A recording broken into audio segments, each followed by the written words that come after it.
So, Gary, thank you so much for coming on the show. Welcome to You Talk Too Much. Thank you so much for having me on, Euan. It's a pleasure to be here. So, we'll dive straight in. Your journey is a very interesting one, from what I've read and learned about you.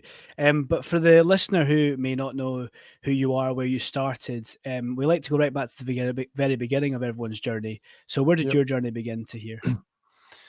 I'd say my journey to here probably began in high school. High school for me was just somewhere to socialize. I didn't realize why at the time. There was a consistent theme throughout my education, primary and secondary. Shows great potential, but must apply himself further. So high school was one of those kind of strange ones where a lot of people are like, oh yeah, this is the career I'm going to go and do, and this is the uni I'm going to, and all that kind of stuff. And I was like, I'm going for a kickabout in a few hours. So left high school kind of with not a lot of direction, but went to college because the next stage of education is what you're supposed to do. And then in college, although I thoroughly enjoyed what I was doing, I kind of had the realization I'm just doing this because I'm supposed to do it. I'm not doing because it's something that I really want to do. And I dropped out and went into full-time employment. From full-time employment in Domino's Pizza as a supervisor, I went into doing sales roles. And in the sales roles, that's when I realized that my people skills were actually really good skills that could be used in life, but not enjoying door-to-door sales. I kind of thought to myself, well, I'm really good at this, but I don't enjoy it. So there must be something better I could do with this skill. I just don't quite know what it is. And then after a few years in door-to-door sales and making quite good money, that's when I had a realization of, oh, I'm making more money than I ever thought I would at this age. I've got the 4-foot fish tank. I've got the 3D telly, the new PS4 sitting underneath it. Like, why don't I feel all that happy in life? Back then I wouldn't have used the word fulfilled, I don't think. But why am I not all that happy? And so that's when I then started to do a bit of navel gazing and wondering, well, what do I want to do with my life? And I'd looked at, what other jobs could I do? And just looking at jobs, again, that was a bit of a realization for me, because I was like, I can't just go and do any old job just for the money, just because that's going to pay well. I can't see myself enjoying that. That to me would be soul sucking, which was the kind of realization I got in door-to-door sales. And it wasn't a young and lazy thing of, oh, I can't be arsed applying myself or whatever. It was genuinely no, it would not be good for my mental health to be doing something like that all day, every day. So I then started to get quite self-judgmental and self-conscious, because I was like, well, I've got friends who are finishing up uni or have just started the career ladder, and they're going to go off and do great things, and I'm going to get left behind. And that was the start of kind of a bit of a downward spiral. And then from there, went through a breakup that was tough at the time, just because of everything else that was going on. Like, I would say I had an existential crisis or a midlife crisis in my 20s, which was actually great. It was, looking back on it, it was great. But at that point, I was like, I've no idea who I am. I've no idea what I want to do with my life. I don't think I'm ever going to amount to anything, because I don't have the answers to these questions. I'm overweight. I don't think, I don't see a possibility of shifting that. I'm now brokenhearted, lonely, blah, blah, blah, like name it, name it. And I had it. And that's when I would say I felt depressed. I was anxious about the future, depressed about my current situation. And that's when one day the suicidal thoughts started, which was more of a relief than it was alarming at the time, because that was the solution. It was, well, if this is too hard to figure out, if you're never going to amount to anything, if you can't find the answers, judging yourself, beating yourself up hasn't managed to squeeze it out you. So this is too difficult. Just go off and end it and it'll all be over. And it was like, oh, yeah, it would. And that was something I kind of ruminated on for several months until I finally made the decision that I didn't want to do that. I couldn't do that to my family. And that's when I started my health transformation, because I thought, well, if I don't want to be here anymore, but I'm not going to end it all, that's me stuck between a bit of a rock and a hard place. So what do I do? And that's when I kind of looked, literally navel gazed, looked down at my belly and went, oh, well, this isn't mine and I know how to get rid of that. And I joined the gym that day, turned up for my induction, terrified the next day. And then the day after that, turned up to go to the gym by myself. And that was terrifying again. I think I sat outside for a good 15 minutes, geeing myself up to go in.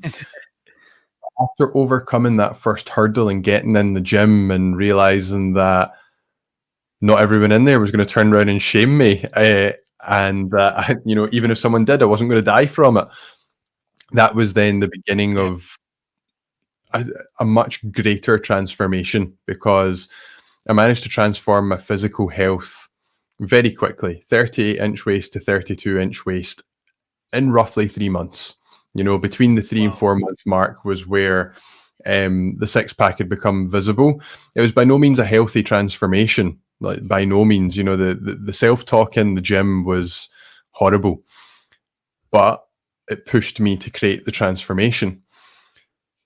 And that was a very empowering thing on the one hand, because it was one of the first big goals I had achieved for myself as a young adult. You know, because like I said, I left school with 2 hires, one in PE, one in sports organization, and that was it. Dropped out of college, etc. So to have transformed my health was incredibly empowering. But to stand and look in the mirror at myself topless, that's when I realized, well, you've changed dramatically on the outside, but nothing's changed inside. Still depressed, still anxious, still no idea what you want to do with your life or anything like that. Went on maybe another 6 months. Looking back, now I know, looking for a lot of validation on social media, you know, posting different adventures and escapades and funny things and getting likes and comments for it and all that kind of stuff. But it all kind of came to a head early 2016 when my brother was moving to go to the States, because I was like, well, how come your brother 5 years younger than you's got his life figured out and has a direction and is making a move and you've not got a clue? So when he left, that was another kind of, well, this is heartbreaking, because it was only after my ex and I broke up that my brother and I became best friends, because at that point I was maybe 24 and he was 19. So, you know, he'd done a lot of his maturing and we now saw eye to eye in a lot of things. But to cut a long story long, that's when I then found out about season jobs. And I was like, I need to get out of here. I need to escape. And a weekend up north camping's not going to do it. So I took a season job in the French Alps for just over 3 months in the summer of 2016. Bought a self-help book for going and read that book while I was away, relentlessly and religiously doing everything that it said. And that began to shift my mindset. I became more optimistic, began to see more possibilities for myself. And after finishing the book, I had another realization where I just finished a long run. I was cooling down, and that's quite often when a lot of ideas will come, and something hit me and it was like, yeah, I know why I was in such a bad state, and it's because I've had all this drive to excel at something, but I had no direction to channel that drive into. So I turned it on myself and drove myself into the ground. And it's a drive to thrive. I want to thrive at something, which is why my business was originally called The Drive to Thrive. And cue cheesy moment, but the lightning bolt moment was, well, if I can change how I feel about myself and my life so dramatically just by changing the way that I think, then anyone can do it. And it's my responsibility to let the world know it. And that was it. From that day on, I made the decision I'm going to become a professional coach. And my plans to travel once my post in France finished, kiboshed those, went to my line manager and said, the second that it's possible for my contract to be terminated, please let me know. I want to be in the first flight home. And that's what I did. I got the first flight home in September 2016, enrolled in a coaching certification program, completed that, completed my NLP, and then the rest of the story I'm sure we'll dive into as we go. But that was 2016, so that's 8 years now. Wow. I mean, I was just letting you kind of go there because I feel as though if I interrupted, one, with my dodgy internet connection, it could have become really messy. And two, the just hearing you talk about it, it's just really interesting and really inspiring in itself. The fact that you almost discovered yourself after being at the lows to find yourself up to finding your purpose in one way or another. What made you buy the self-help book or get the self-help book? Did you have that already, or was it something that, where did that come from? If you were obviously on your journey to try and help yourself, but where did it come from? I would say it was intuition, because I wasn't, although I'd gone through the health transformation, I wasn't involved in watching any personal development content or listening to podcasts, nothing. It was literally just about 3 days before I left, a thought came into my head, buy yourself a self-help book. And I was like, well, I don't know anything about them. I've never seen one, touched one, bought one. So just, Googled self-help book. One of the top results, of course, is going to be Amazon. Click on Amazon and there's your recommended current bestseller. And that was it. So completely by chance. So it wasn't even anything that jumped out. It was quite literally that day's bestseller. That was it. What book was it? Do you remember? Of course I do. It sits right here. I'll show you. Who Says You Can't, You Do, which is not a famous self-help book. Everyone I tell about it, nobody's heard of it. It's just the thing that inspired me about it was the thing that inspired me to go on the journey I have is that the person who wrote this book that hugely helped me to change my life, he was a coach. And I was like, that's what I want to do for a living from here on out.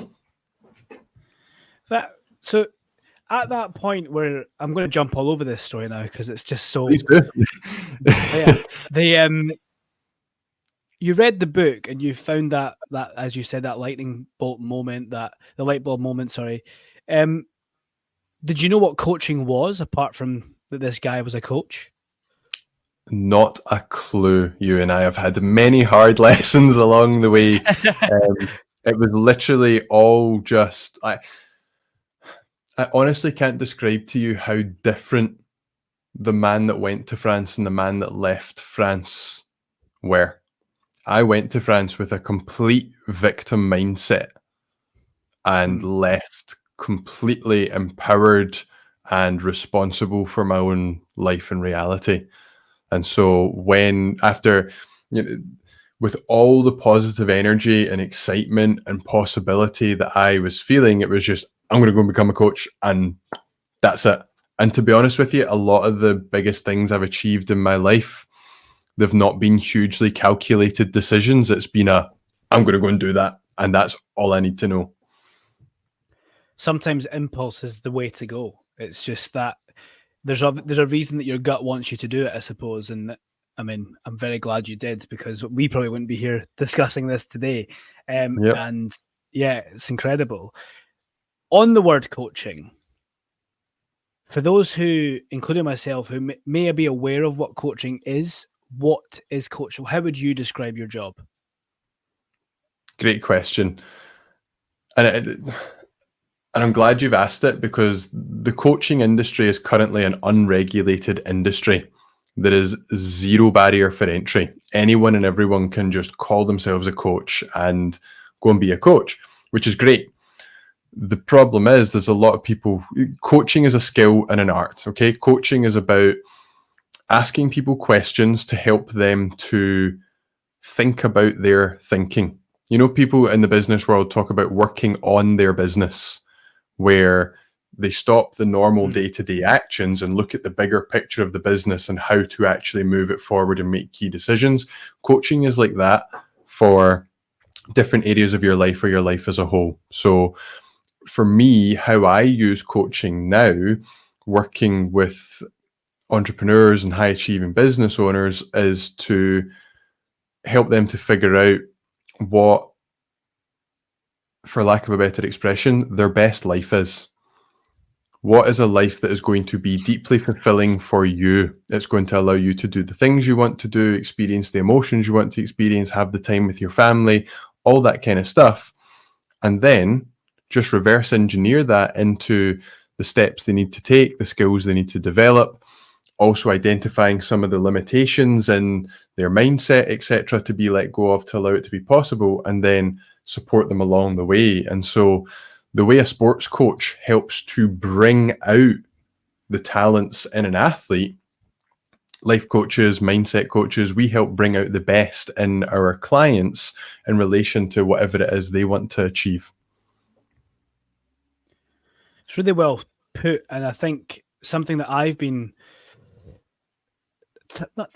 tackling, is tackling the right word? We'll go with it, and maybe you can correct me, but tackling is with my mindset in the last couple of years, it's been some of the best times of my life, but also some of the lowest times of my life, professionally, personally. It comes in ebbs and flows between the both of them. And I actually discovered your content on Instagram, and you mentioned mindset, and it was one of these things that I had never really thought about. I had never went, oh yeah, let's try and flip that on its head. Let's go, well, why am I feeling this? And a couple of other podcasts in the mix as well about gratitude and expressing that gratitude, about turning. I used to always go, oh, I've got to go to work today, rather than like the simple one, I get to go to work today. There are people who are desperate for a job, and I get to go and work with like-minded people and be creative and do all these things. It might not be, as we said before we hit record, exactly what I would like my career to be at this point in time. However, it doesn't make it a bad thing. And it's about, I've flipped that narrative of I'm doing this job because I have to, rather than I'm supporting what I want to do.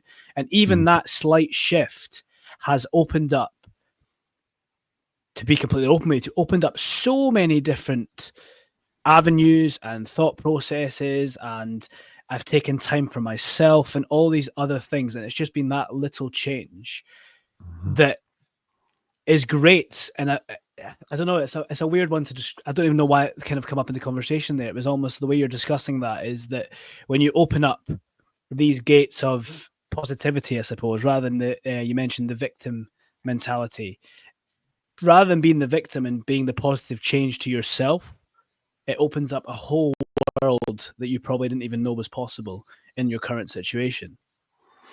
Yeah, absolutely. And first of all, thank you so much for sharing that. And I'm so glad to hear that you found tools that have allowed you to make that switch and improved your quality of life and your mental health for yourself. And power to you for doing that, because it's not just by chance. You have to make these skills and tools work by putting them to work. And what you say is so powerful, because mindset's a bit of a buzzword these days. It's all over the internet, which is fine.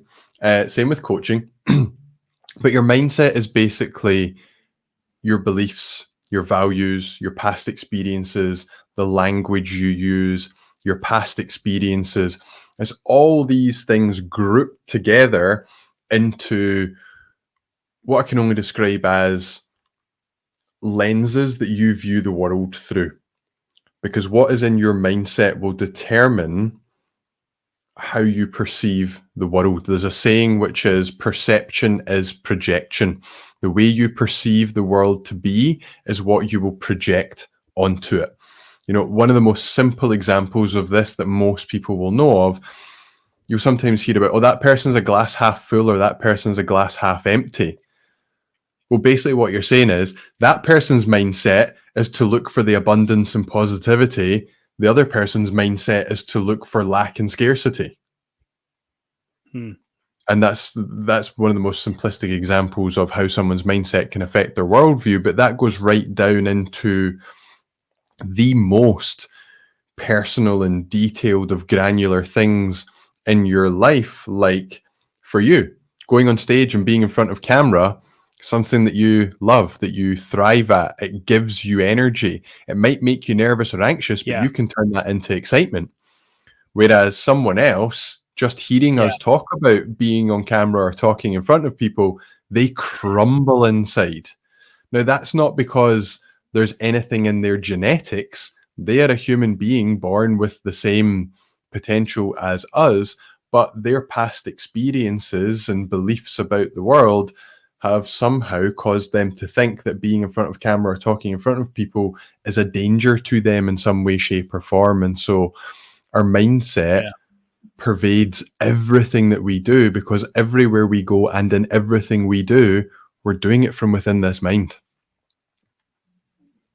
Yeah, and I love that you put that with into the glass half empty, glass half full, the visual of that, because it is one of these things that everyone talks about. Another one that I've heard recently is, are you a radiator or are you a drain? I love it. Do you radiate the energy or do you drain the energy? Yep. And I mean, it's probably quite harsh, because if you're calling someone a drain, you're literally saying that you're sucking the life out of me. But you know what I mean. But it's. I love all these little things that are cropping up, and I think with the awareness of people, I don't know. Again, maybe this is the perception that I'm putting out there now, that I've seen a lot more positives within the people around me, within colleagues, because again, I'm not looking at the negative. I suppose I know that's what you're saying there. It's quite a, once you start doing it, and I implore anyone who's listening to try it, even for a day, just to look into it, because it really has helped with so much. Just that little type of slight change. Yep. One thing I was going to talk to you about is with your. Do you believe that your strength is the fact that you transformed yourself, and then now you can do it with others? Do you think it's a part of the learning was overcoming it yourself? Do you think what's helped you the most? I think that's given me a sense of integrity, that I can sit in front of clients with confidence to help them, because my transformation has nothing to do with them. You know, I don't sit there and go, well, I did it, you can do it. That's not Sure. coaching in any way, shape, or form. But, you know, in the world we live in today, everything is branding and persona. And so for me to be able to say, I've overcome anxiety, depression, suicidal thoughts, I've transformed my physical health, you know, I've been through my fiance having a mental breakdown, through postnatal anxiety and depression, all these things. It's just kind of, people look at that, right, okay, well, he's had some hard experiences, or he's had some transformational experiences. He must know what he's talking about to some degree. I think it's important to be able to back up what you can do with some form of evidence, whether that's your personal evidence or the results you've got for clients. It's proof of concept at the end of the day, isn't it? Yeah, absolutely. With something I'd want to go into to discuss is that something I've spoke a lot about with friends recently is the power of saying no and setting boundaries. In a world where we are constantly, as you spoke about with Instagram and or social media in general, where people feel the need to be seen to be doing something, it's a positive life, all these things. What's a bit of advice you would give for someone who might want to just have that weekend in this weekend, or that moment to themselves? Is there any advice you would give someone who might feel that way just now? Good question. My piece of advice would be, if it's what you feel, or even better, know in your heart is what's going to be best for you, do it.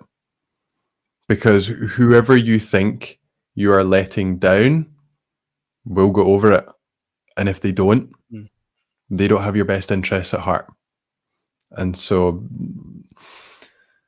life's the longest thing we do. It's too short to waste on people, experiences, and pursuits that aren't in your best interest, because we only do this once. And the social media post I put out just the other day was, everyone gets two lives, and your second one begins when you realize you only have one. And Wow. that's Yeah. Socrates. I Can't take love credit for that. that. No, that is. Who did you say that was? I'm sure it was Socrates. I'm sure we can Wow. fact check that afterwards. We'll fact check it after. Yeah, we'll put it in the show notes, as they say. No, but that. Yeah. Wow. That is. Yeah, that's really hit a nerve. That's actually fantastic. Just thinking of the two lives. With So your what? So let me sorry, just quickly carry on. interject. If Yeah. it's hit a nerve, if you don't mind me asking, what's come up for you as you've heard that? Well, I suppose I'm smiling because I feel as though this year has been, well, the last I've spoken about it openly on the show, in some way or another, that the last couple of years have been, as I say, personally, a lot of things have happened that I wanted to happen. That's great. Got married. We're in the process of purchasing our first house together. We're doing all these things that you're quote unquote meant to do in your late 20s, early 30s. And that's been great. I've not spoken openly about this, but I'll beat around it a little bit. But I got myself into a bit of financial difficulty in the last, from my early 20s. I lived my best life, as they would say, and let it get carried away. In the last 2 years, I've managed to really get that under control with a bit of help, but also with just knuckling down, and admitting defeat on a few things. But about 2 months ago, was it 2 months? I was talking about this the other day. It was when I was on officially my honeymoon, but it was a year after. It was just after a year after we got married, our anniversary. I was sat on our balcony and I started journaling. In the first page, I wrote, I'm going to do this every day. I'm going to practice gratitudes. I'm going to be grateful. And I'm now going to start achieving what I want to achieve. I've done the hard work to get back to ground zero, essentially. I've done the hard work to secure myself in a way that I probably wasn't as secure before. And I have sacrificed enough of what I want to achieve to be able to jump back onto that train, essentially, as a metaphor.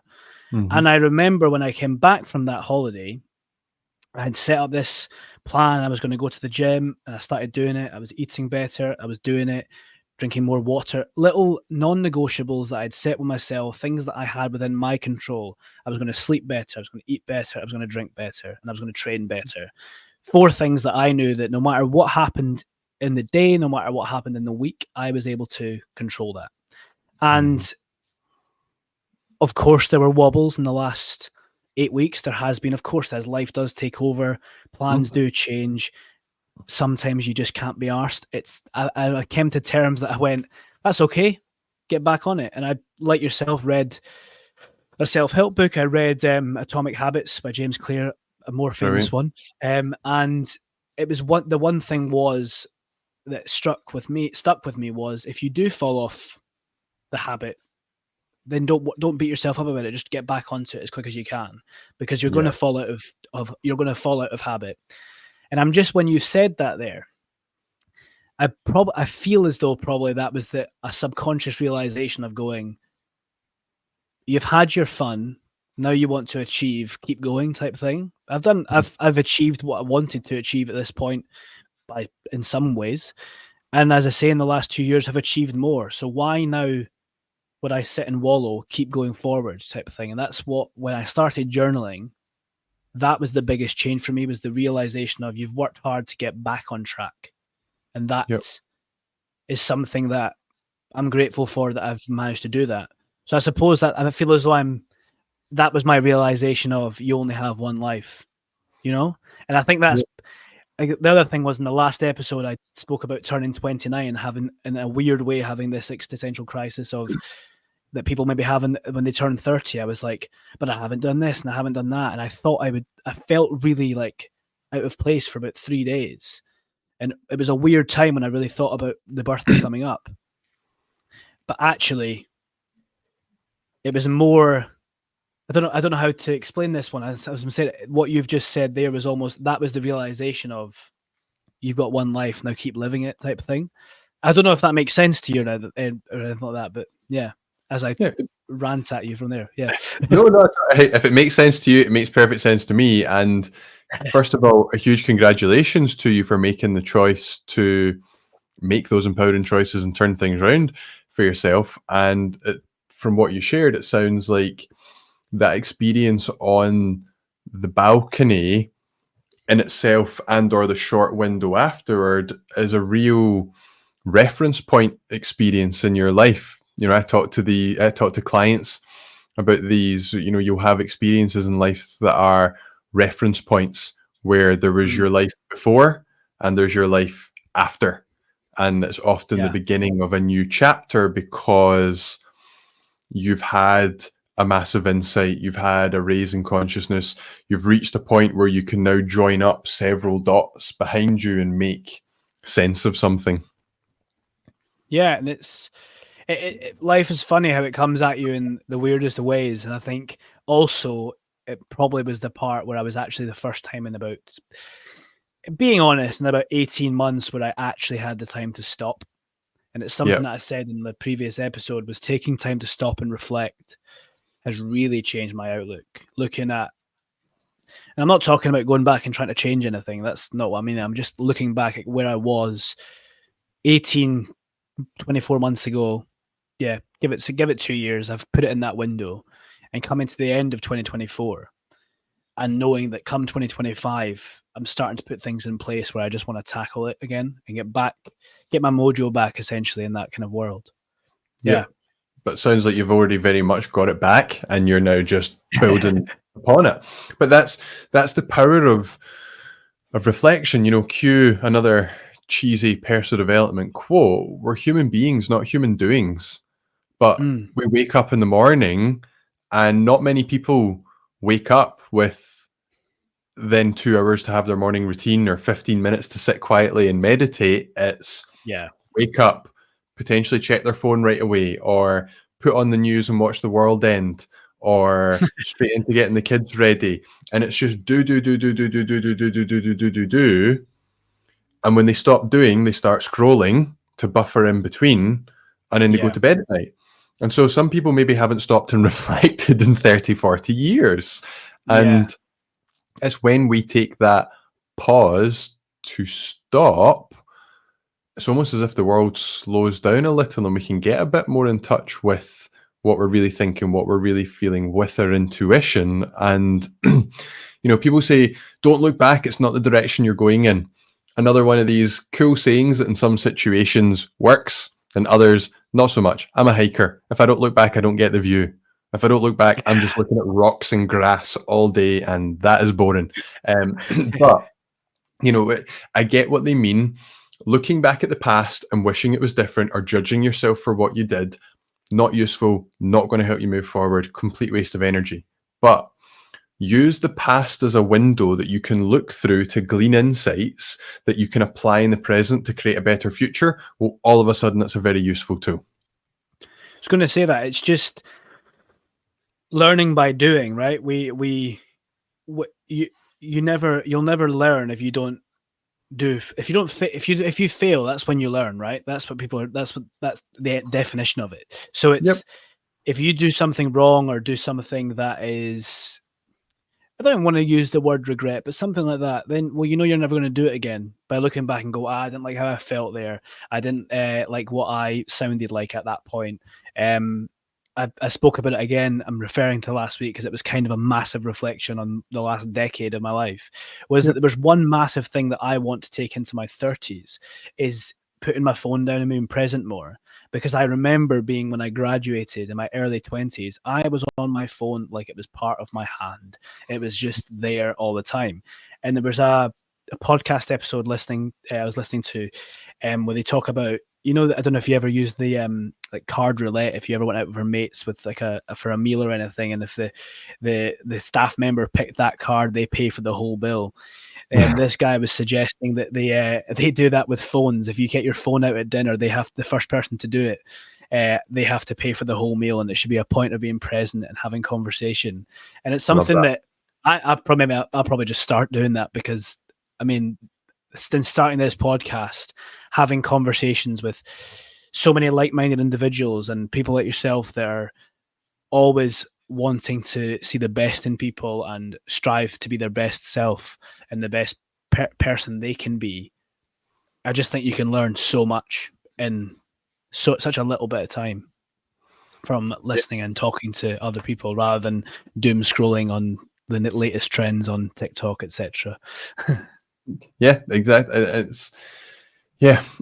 It's a tough one because, you know, phones, apps, video games, all these things, there's millions, if not billions of dollars worth of research, engineering, and psychology goes into making sure you don't put it down, because that's where these companies make their money. And so it's a bit of a honeypot for people. And yeah, being a parent's really changed that for me. Like, being present was important with the personal development stuff. Becoming a coach, being present was crucial, because I have to be 100% actively listening at all times, not thinking about what I want to say or ask next, not thinking about how what they're saying relates to me. I need to be so present that all that is not even background noise. But becoming a parent takes it to a whole new level, because when you become a parent, I certainly have lots of people telling me, you know, like, be present, enjoy it, because it goes by quite quickly. It won't last forever. And even still being very present, I've still had moments where I'm like, fuck, I hope I've been present enough. You know, like, Yeah. I still remember standing in the kitchen the night that Kirsty said to me, "Yeah, baby girl's first tooth's going to come through any day now." And it was like a black hole opened up in my chest underneath my heart, and I just fell through the floor, because I was like, fuck, she's going to have Yeah. her first tooth. Like, have I been around enough? Have I been paying attention enough? And all that kind of Yeah. stuff. And yeah, it's so important, because yeah, okay, if you have a good relationship with your kids, hopefully you'll get to know and spend time with these little humans for the rest of their lives. But, you know, Arabella, even turning 3 last week, was like, she's not that same infant dependent that she was before. She's now what people would class as a preschooler. And yeah, I admitted in social media, I cried twice on her birthday, just seeing her growing up. Just very emotional for me. So yeah, like, now is all we ever have. And if you're not being present for now, one day you're going to have a moment of presence and go, oh shit, I missed a lot of my life.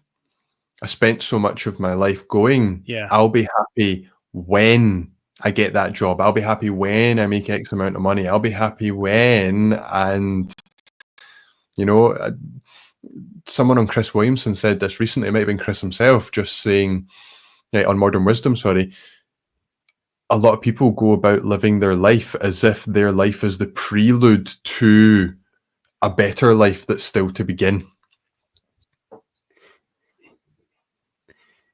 Wow. That hits on something you've just said there, in the sense that Chris Williamson, Modern Wisdom, if no one's listened to it, I mean, it is literally full of everything, like nuggets like that. And I think that it hits on something that I've heard recently, which is the happiness is a mood, not a destination.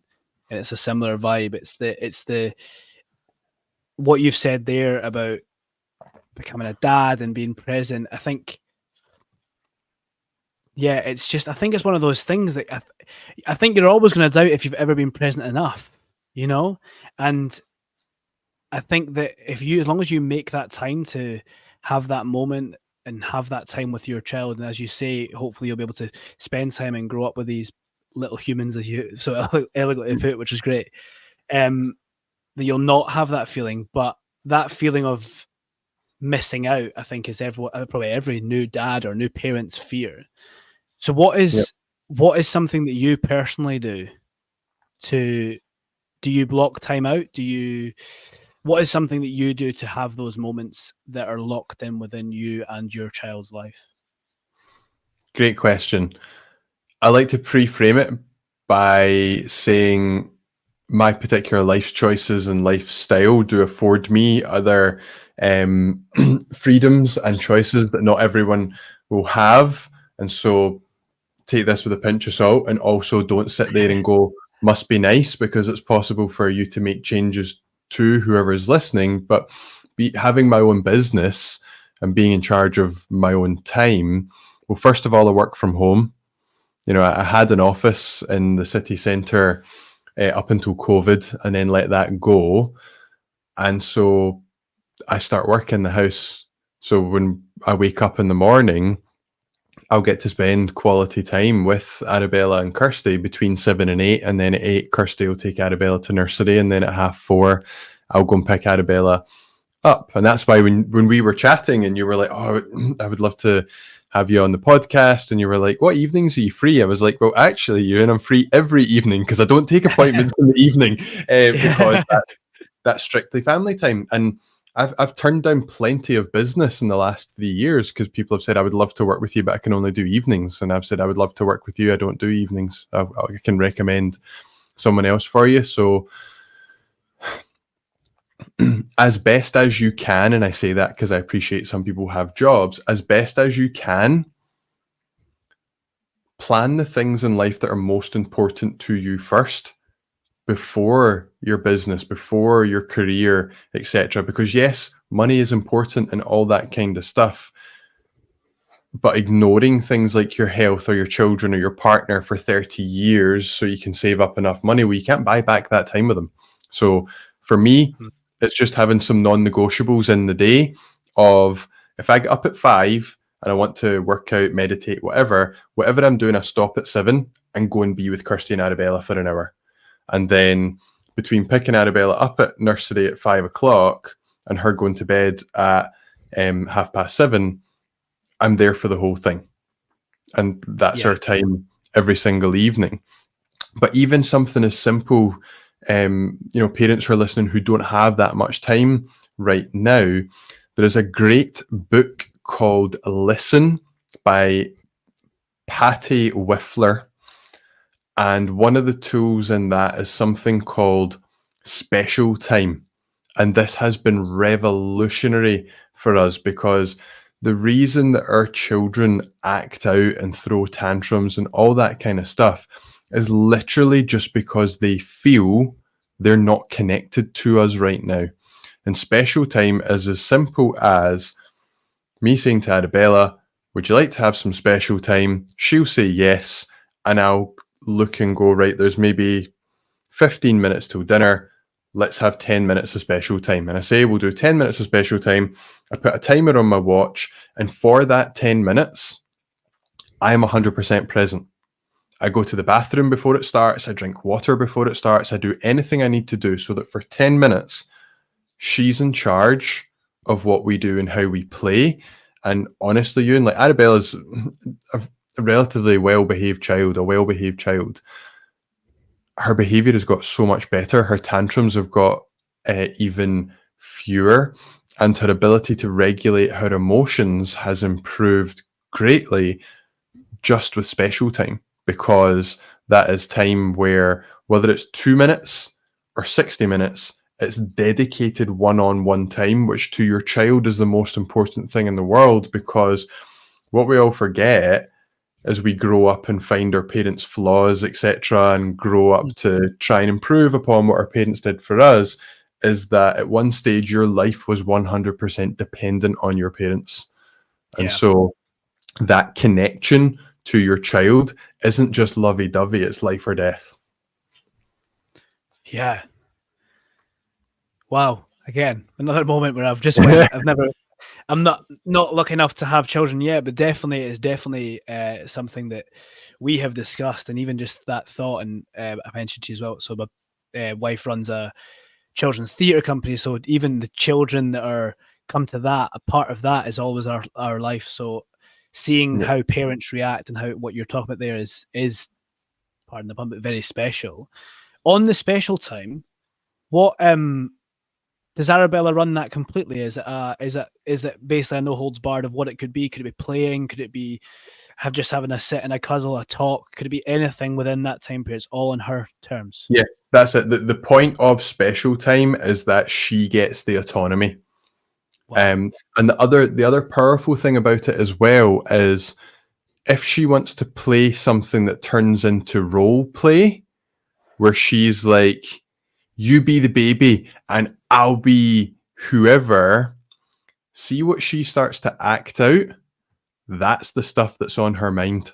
So see if something is bothering your child, whether it's I know this is a word that's thrown around, so even like a minor trauma, something that has had a significant negative impact on them, that will come out in their role play. And it's actually very healthy for them to be able to act that out. And so you can actually learn a lot about your child and what they value, love, fear, etc. through the special time. So it's completely child-led. Don't get me wrong, we have plenty of other playtime where it's we're going to hike a Monroe, or we're going to the play park, or we're going to the shops, baby girl, you can take the basket. Like there's lots of stuff where I'm in charge, of course, because I'm the parent, but special time is purely this is for her. And it's a great tool because if you anticipate, for example, you're going out for dinner or you're going to the shops, and if for you your child normally acts up during that time, we'll have special time before you go. And then when you leave to go to that place, they already feel connected to you and they've already had that quality one-to-one time with you.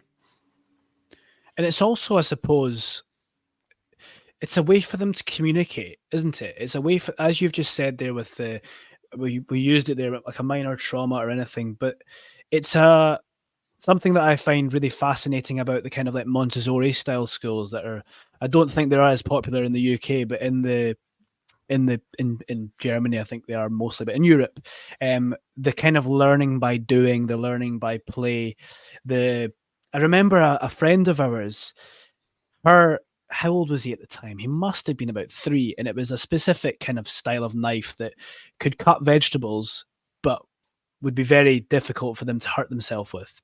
And he was stood in the kitchen chopping some tomatoes, and I was like, he was like, Mum, can I please have some tomatoes? And she was like, well, you know where they are? And I went, he's 3. Okay. And he waddled off to the kitchen into his little drawer, climbed his little ladder, pulled some tomatoes out. And she was there to watch just in case, obviously, as you do. Yep. I believe it was like a Montessori-esque nursery / school, early learning school that he was at the time. And it really just, that opened my world to that kind of like learning by play. And his communication was so clear. And actually her eldest was a bit older at the time, but even when she was his age, the communication they were able to sit they had a little spot where they would sit if they had like something they wanted to tell one of their parents. It was a bit like, I think there's a gentle parenting, I think it gets thrown about, but for me, it's just parenting. Like, it's this teaching your children that it's okay to feel sad, it's okay to feel angry, and all these things. And we saw something that Emma sent me saying we should try with some of our little kids that come to the classes. Obviously, it's a Sunday morning. The last thing they want to do is be running around. Not always, but maybe they want to stay with mum and dad or whatever. And with Inside Out being such a accessible film. Mm-hmm. There was a meme about she's like, my 3-year-old daughter had a tantrum, so I knocked on her forehead gently and went, "Anger, is that you? Can you please put joy back on the controls?" And this kid slowed down, kind of smiled, and then went, "Right, tell me what's angering you, what's making you upset," and they were able to have a conversation. So we were joking, saying we need to try that when someone's not wanting to come in. Just like, is that anxiety in there? Can you like all these things? And I think these books and what you've just said there, I hope some of our listeners take it in with. I know that there's a couple of younger parents or soon-to-be parents that do listen, and I look up to them as parents anyway. But it's an extra string to add to their bow of being the best parent they can be. Yeah, absolutely. And funny you mentioned that Arabella's at a Montessori nursery, and oh really? So I'm still. I know you're originally from Glasgow. I'm still in Glasgow. So there's a Montessori nursery in the West End, and there's also one just over in Hamilton. Because we stay in the south side, we actually go to Hamilton because with traffic, it's quicker to get to Hamilton and back than it would be to get to the West End and back. But what you were saying about the cutting, etc., there's another book which the name of which escapes me just now, but I'll share it for the show notes. And one of the tools from that was about giving your children responsibility. And so as young as 2, you know, another staple for us is family dinner every night. We sit down the table, the three of us every single night. Okay, now Arabella might be running around the room or whatever, but we're sat at the table and her dinner is sat there. But even from 2 years old, as soon as I said, right, dinner's nearly ready, can we please set the table up? She would know, right, my job is to go and get the tablecloth from underneath the couch. And she would go and pull the tablecloth out from underneath the couch, and that's her job. And that's the thing, kids just want to help. Remember, they want to be part of the tribe, part of the community. It is part of their survival. And so, you know, even now, I walk around Lidl and it's a joyful experience for me because so many people are like laughing and smiling or kind of pretending they're not looking, because I'm just walking around Lidl picking things up, holding them out behind me, and Arabella lets go of the basket, comes up and grabs it off me, puts it in the basket, and then starts pulling the basket round again. And like, what a better way to get your child to behave than give them something to do in the supermarket, because she feels empowered by it.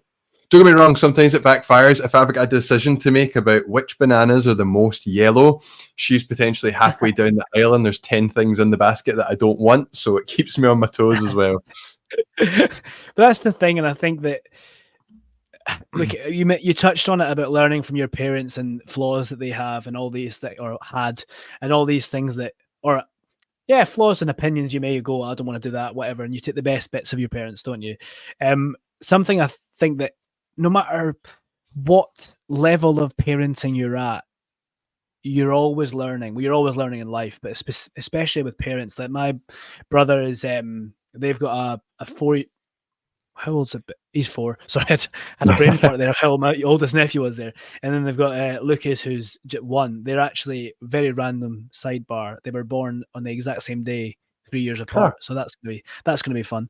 And it's really funny seeing how different those 2 boys are, and how they've changed tactics as parents, but I mean, they're still spot on, they're still present, they still have the same the umbrella is still the same as we're here for both children, we're here for them just as much as each other. The tactics change with their personalities, and even from Lucas being as young as he is, his personality is there, you know, and it's learning what he wants. He's a bit like me when I was younger. He just eats absolutely everything, whereas Ben's going through a bit of a funny phase where he'll have his superfoods. So he eats he'll eat like a tomato, like an apple, but then he won't want to touch any pasta that has any form of sauce on it. And it's like, well, wait, what? So that's just who he is, and that's just his moment that he's going through. But they're great with him, and like, they're still learning about their children. Like, at the end of the day, your people change all the time. Ben's learning at nursery and he's learning off his friends, and then he comes home and might do something, and they discuss why he was doing that. All these, you know what it's like, all these things that happen. I think it's really interesting hearing you speak so openly about, you're talking about all these things you do, which is great, but sometimes it can't always go to plan. It's just like, right, now I have to be, as you say, the parent, and that's also parenting. Yep, exactly. And I love the way you describe that, because as parents, you know, I often used to say to people, as a new parent with a baby, I was like, having a baby is like having an ever-changing Rubik's Cube. You just figure it out and you're like, oh my God, all the squares match. And then it shakes and changes and you're like, fuck, I need to figure it out all over again. Like, and the routines change. But that's the thing, and fun enough, you know, to link things and bring it back full circle with coaching and helping people reach their potential and all that kind of stuff. Yes, it's same as parenting. There are some general skills, tools, and principles that do apply to the vast majority of human beings' psychology and behavior, but everyone's still a unique individual, both the child and the client. And so Yeah. it does take a consistent evolving and adapting to meet them where they are at. It is that, and I think evolving is and adapting is something that I think more. I don't know. Maybe I was gonna say more people around that I've spoke to more about within the industry that I'm in and out of, as they say, that people talk about it a lot more. Going, well, it's all right to be taking a break. A girl that I work with now was talking about going, I've lost my sparks. I need to sit back, and she's adapted to that, and she's went, I'm going to just lock into this little job I've got just now. And her words, not mine, were, I just want to be a normal adult for a while rather than this adult that likes to pretend to be someone else. And it's so true. And I think you've spoke about it so eloquently there about adapting and evolving and just always learning, always learning. Yep. Well, you said it in the beginning about ebbs and flows. You've had ups and downs the last few years, and not to diminish any of your experiences, everyone has ups and downs. Life happens in seasons and cycles, and cue cheesy personal development quote, the only constant in life is change. Ah, yes. Life See, the is thing about cheesy. Sorry, on you go. The thing about cheesy development quotes, they might be cheesy, but they're always spot on, and everyone leaves with a smile. I've always found that about every single one. You're like, there's lots of pennies dropping when they come out. Well, I say this all the time. Sayings like focus on what you can control and, live in the present, live your best life, the only constant in life is change, all these kind of things. People call them cliches. And my opinion on a cliche is that it's called a cliche because it sounds like you're wonderfully wise and intelligent, but not many people take action on them. Hence, it's a cliche because it's thrown around a lot and it's not used. But if you took even just one cliche and applied it, it could radically change your life because these are hugely powerful principles that when we put them to work, they work for us. Even calling it changing language and calling it a principle there, I think it takes it into a different world for me. Cliche, I think, funnily enough, cliche has a cliche-ness about it. The word, yep. But changing the language of it there, as we were talking about changing the way like an outlook on something, whatever it may be, but changing the language of that sentence there just makes it, as you say, it makes it sound a bit more wise. It makes it sound more bolder. But you would use a principle. Not everyone, people are scared of cliches, but they'll use principles. Yeah, and I think it's Yeah, I think that I love the way you've distinguished that. A cliche is something that you say, a principle is something that you do and uphold. Spot on. Yep. Gary, we joked earlier today when I reached out to you just to make sure our ducks were on a roll but not hitting the hour, and we definitely have hit that hour, which I'm very glad about. You'll know from previous episodes, I like to ask every guest 3 staple questions.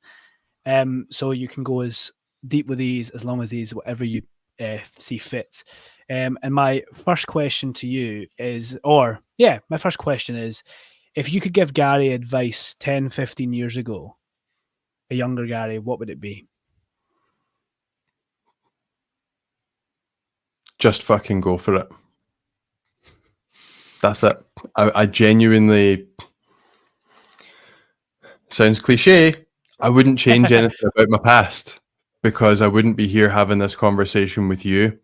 I wouldn't have my fiance, the relationship with my daughter that I have, wouldn't have any of that. And so I am perfectly happy and fulfilled with the life that I live. I'm continuing to make it even better. I wouldn't change it. So my advice to my younger self would be just fucking go for it. Do the things you want to do. Because as you say, we learn by doing. And so the more things you go and do, the more feedback you're going to get from within yourself and from the world. And therefore, the more data you have on exactly the kind of life you want to live and the things that are going to fulfill you. So just fucking go for it. Yeah. To flip that on its head, if you were to have the power to be able to look a bit into the future, let's go with the same time scale, 10, 15 years. What is a hope that you wish to have, or a question you'd like to ask an older Gary? Great question. A question I would like to ask myself 10, 15 years down the line.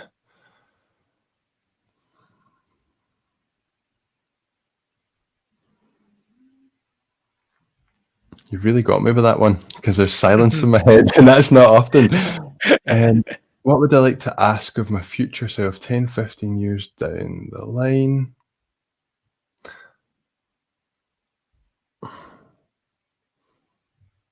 It's a really good question, because I was going to say to myself, should I just fucking go for it and ask my future self that? But do you know what? I wouldn't want the certainty, because life's an adventure. So, yeah, I would. There you go. I would ask my future self, what's one nugget, piece of advice, or wisdom that's going to help me to take in experience and be more present in everything that I'm doing for the next 10, 15 years, and see what they say.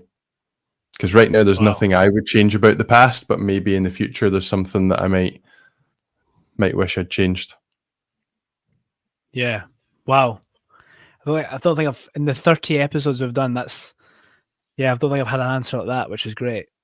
Yeah. But yeah, genuinely, it's one of those, I like life to be an adventure. I like unknown. I like uncertainty. Don't get me wrong, I do have times in my life where I experience fear, anxiety, and self-doubt, of course. But that's all part of the ride. If I knew everything was going to work out perfectly, it probably wouldn't work out perfectly, because I wouldn't give it the same effort. Yeah. Or put the same significance on decisions. I've had that chat before about life being a bit of a wild ride. If life was just flat and linear, then no one would have any goals or achievements, because it would be life, right? It would just be there and flat. So I think it's spot on you saying that life is that adventure, and you've got to go for it. It links back to your advice to younger self. Yeah.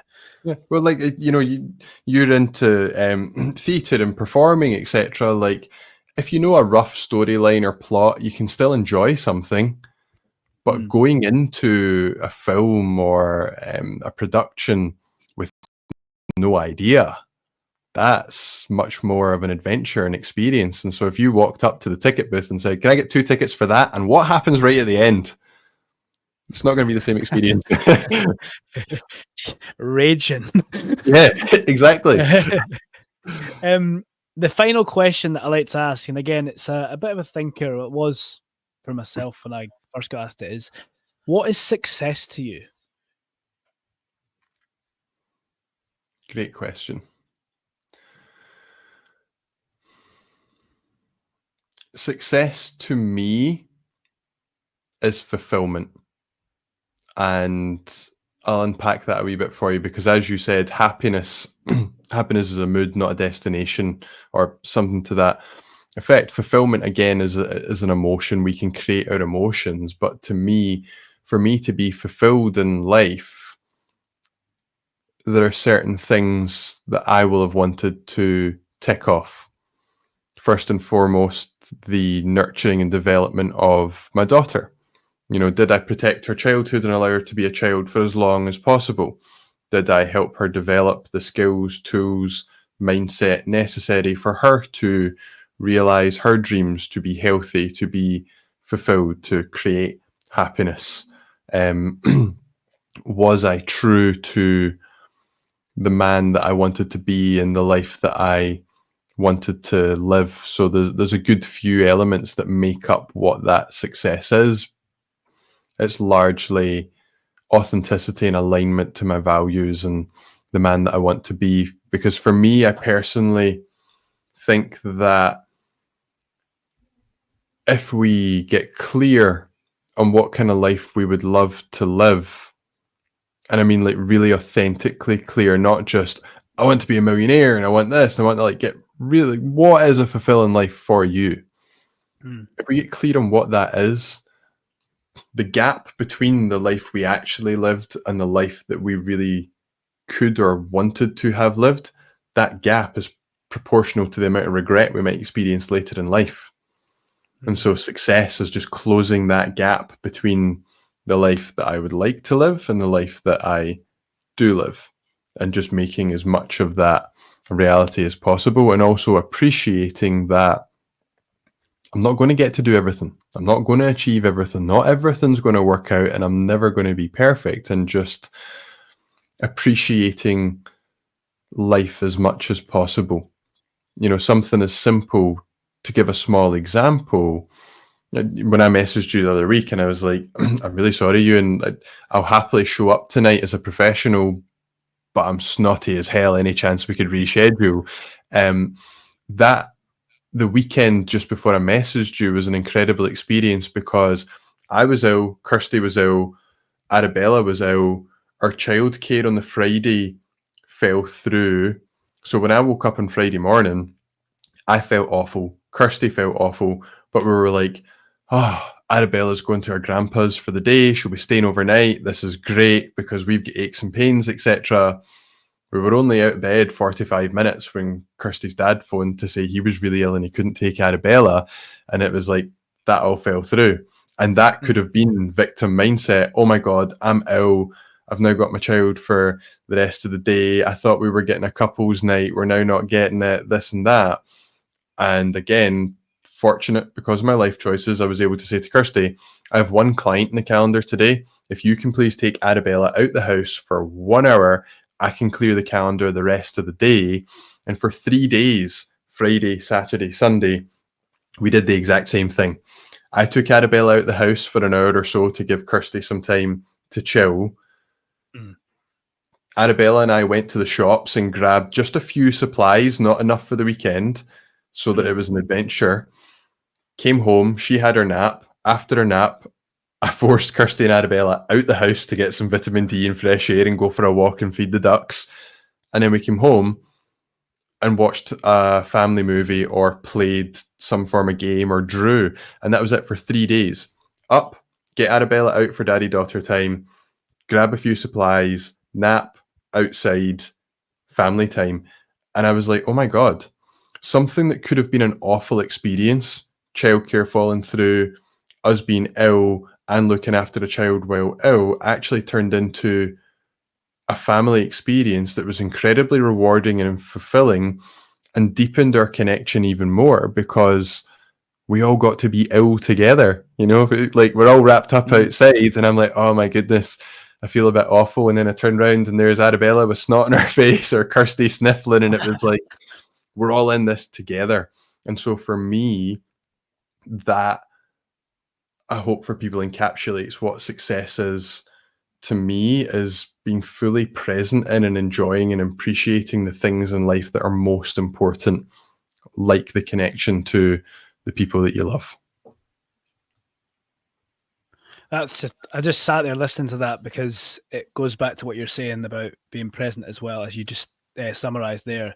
It was also a 3 extra days, or give or take the hour you had the client, but 3 extra days where you can just be a three and be a family. Yeah. And I think that's really special. Yeah, there you go. The Gary, last... Sorry, last key nugget on that. We live in a bubble. We live as a three, and then we have friends and family that we see as well. Go and create your own bubble. Decide what a fulfilling life is for you. Go and live it, and F everyone else. Not from a negative standpoint, but what I mean is, if someone doesn't have the life that you want, what does their opinion matter? Just go and do you. 100%. Yeah. Be the best self. Be your best self. Gary, thank you so much. This is definitely the longest session I've done, and I actually have got so much out of it myself. I hope that with the ebbs and flows of the internet, we've not missed out any key bits, and if they are, I'll be able to fill it in and all that stuff. But if people do want to connect with you, to reach out further, where's the best place to follow you?